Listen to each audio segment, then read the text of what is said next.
Last weekend was a terrible weekend. I wanted to clean up my Commodore 64 that my good friend Jeremy Gotcher gave me.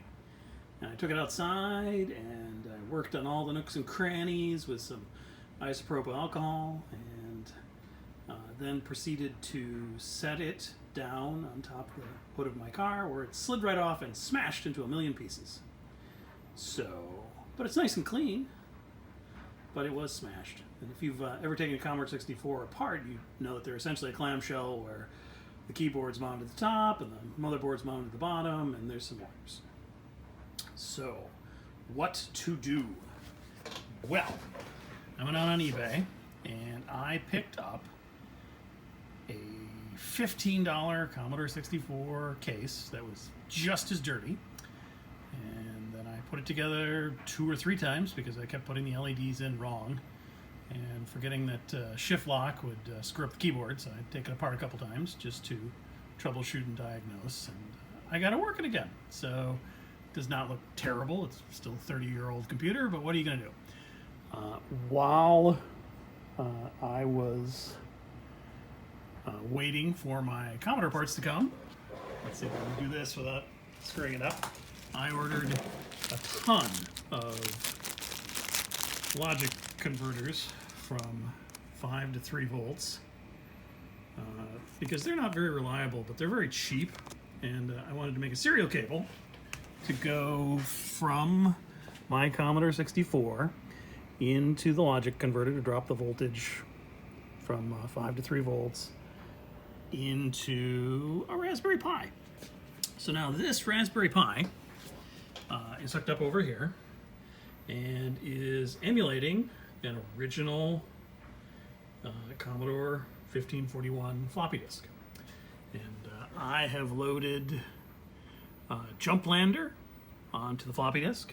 It's kind of interesting, very exciting when I hooked it up for the first time, never expecting it to work because these are supposed to be trash and you're supposed to go through 3 or 4 of them before you get one that works. First time it worked, started loading files, started seeing all sorts of activity there on my floppy drive, and the outcome is this.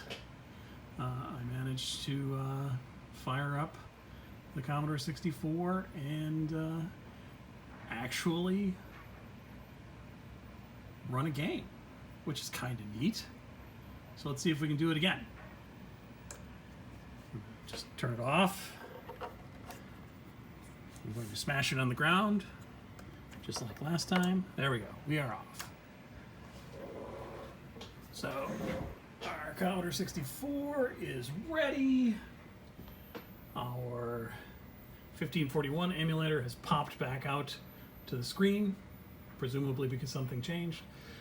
I did notice that this is a pretty bare bones image for a Raspberry Pi, so I had to plug the keyboard in directly. Did not like me going in through a USB hub. Apparently those aren't supported. So then I just pick the image I want. It starts to emulate the image. Over here, I have to mount the drive and type one-handed. And since it's a Commodore 64, I'm not even really good with 2 hands, but I'm gonna go for it. There we go. And while that was happening, we got some activity over here, which is fun. So I am going to load the first thing on my disk image.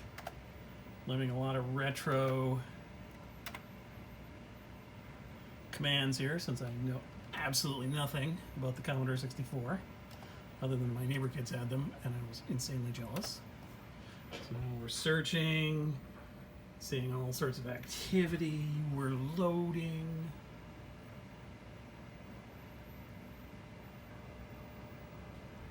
More activity. I guess it's a big game. Oh, and we're ready.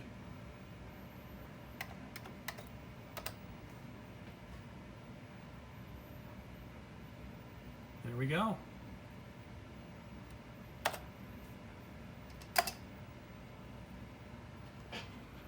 Scanning 1541. And then we've got game options. So that's what I did this morning.